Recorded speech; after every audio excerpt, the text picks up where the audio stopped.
Amen, amen. Amen. Alléluia.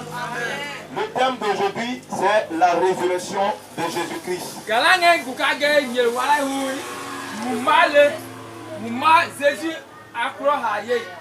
Alléluia. On va donner un tout petit message sur ça. Jean le chapitre 20, le verset 1. Je lis la parole de Dieu. Jean 1, 20, verset 1. John chapter 20, verset 1. Tôt le dimanche matin, alors qu'il faisait encore nuit, Marie de Magdala se rendit au tombeau. Elle vit que la pierre avait été ôtée de l'entrée du tombeau. Elle courut alors trouver Simon-Pierre et l'autre disciple, celui qui aimait Jésus, et leur dit: on a enlevé le Seigneur de son tombeau et nous ne savons pas où on l'a mis. Pierre et l'autre disciple partirent et se rendirent au tombeau. Ils couraient tous les deux, mais l'autre disciple courut plus vite que Pierre et arriva le premier au tombeau. Amen, amen. Amen.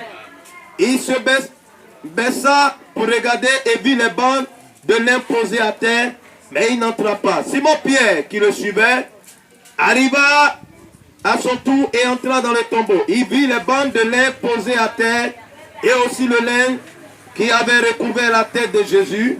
Ce lin n'était pas avec les bandes. Alléluia. Alléluia. Alléluia. De lin, mais il était enroulé à part et une autre place. Alors l'autre disciple, celui qui était arrivé le premier au tombeau, entra aussi, il vit et il crut. En effet, jusqu'à ce moment, les disciples n'avaient pas compris l'écriture qui annonce que Jésus devait se relever d'entre les morts.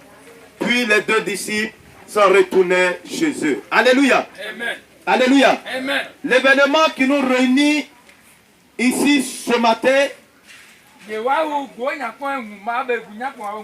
c'est bel et bien la Pâque. Et quand on parle de la Pâque, on parle de la résurrection de Jésus-Christ. La Pâque parle de la résurrection de Jésus. Et en même temps, la Pâque signifie la délivrance. Alléluia. Voici un homme qui est né pas comme tous les autres hommes. Voici un homme qui va venir dans ce monde et dont les prophètes vont annoncer l'arrivée.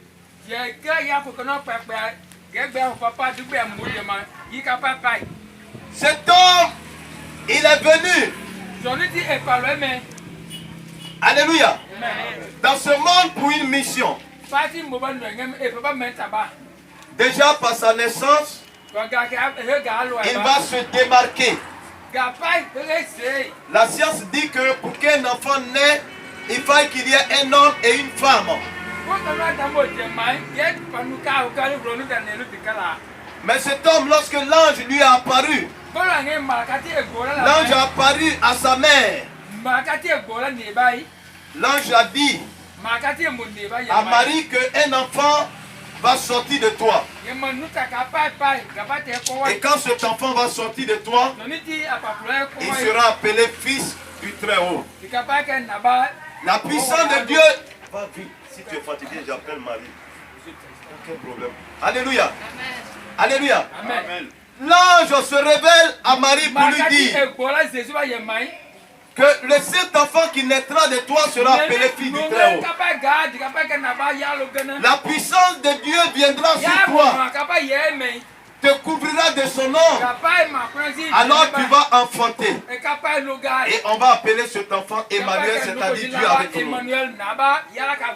Alléluia.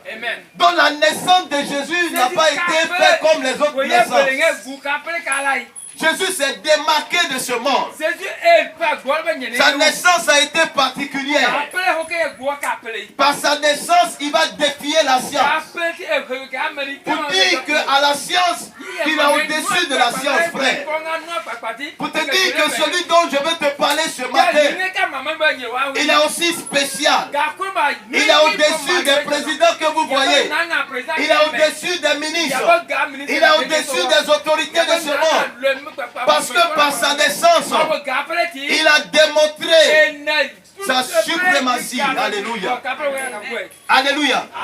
Cet homme entre dans ce monde. Il vient pour sauver toi et moi. Et lorsqu'il arriva, frère, il va prendre des disciples avec lui. Il va commencer à prêcher la parole de Dieu. Il va de village en village. Il annonce l'évangile du royaume. Et un temps est arrivé.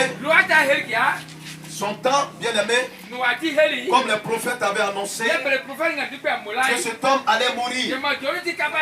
Mais 3 jours après, il allait ressusciter. Il fait route avec ces gens. Il a vu